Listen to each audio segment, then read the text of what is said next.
Yeah, basically it was recommended to us by a customer of ours and a good friend.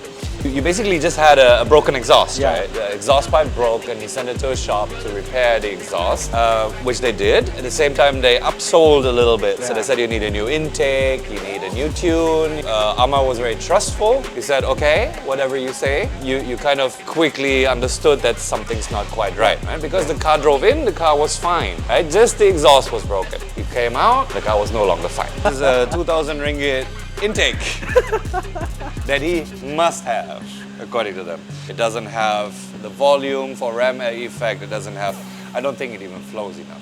Because there's no way for me to bring back his old tune, I did my own. Car's running well, 1.5 bar, nice graph. We did our logging work, we did our road testing, tested it yourself. So now it's back to what it should be. Work is good, everything good. I'm really happy. Project A is a good tuning. Mike is my best friend now.